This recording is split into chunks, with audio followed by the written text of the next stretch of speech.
Tyrannosaure, dans le film Jurassic Park, les héros du film parviennent à échapper in extremis à la poursuite d'un tyrannosaure grâce à la rapidité de leur jeep. À l'époque de la sortie du film en 1993, les scientifiques mettaient en doute le fait qu'un tyrannosaure rex puisse être assez rapide pour poursuivre une voiture à pleine vitesse. Une étude de chercheurs de l'Université libre d'Amsterdam parue dans la revue Royal Society Open Science le 21 avril suggère que le roi des prédateurs du Crétacé pouvait être bien plus lent, du moins lorsqu'il marchait.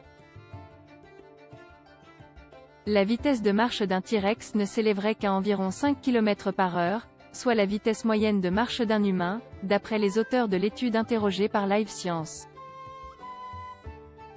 La vitesse de marche d'un T-Rex a fait l'objet de plusieurs études scientifiques. Certains chercheurs avancent que le prédateur pouvait atteindre entre 7 et 10 km/h en marchant.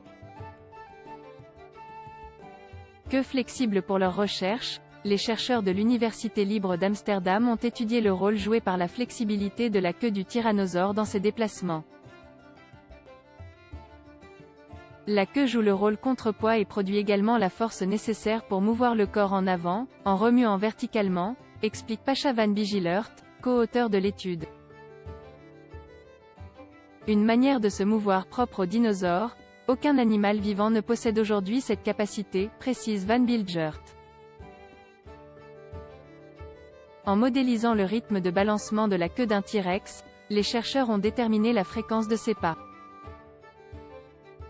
Cette fréquence multipliée par la longueur d'un pas du dinosaure, qui mesure d'environ 1,9 m, donne une vitesse de 4,6 km/h, significativement plus lent que d'autres estimations, révèle Van Bijlert.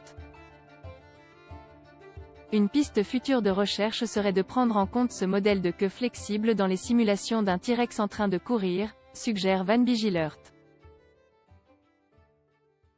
La vitesse maximale de course d'un tyrannosaure se situerait entre 16 et 40 km/h, explique John Hutchinson, professeur en biomécanique évolutionnaire à la Royal Veterinary College.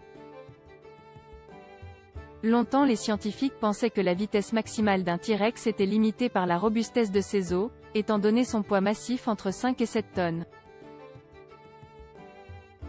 Une queue flexible pourrait agir comme un amortisseur de choc lorsque le dinosaure court, et cela pourrait permettre au tyrannosaure de « courir plus vite sans briser ses os », estime Van Bijlert. À voir également sur le HuffPost, un rhinocéros laineux de 20 000 ans retrouvé, presque intact en Sibérie, lire aussi des bébés tyrannosaures de la taille d'un chien découverts en Amérique du Nord même adolescents, les T-Rex dominaient les espèces de dinosaures plus petites.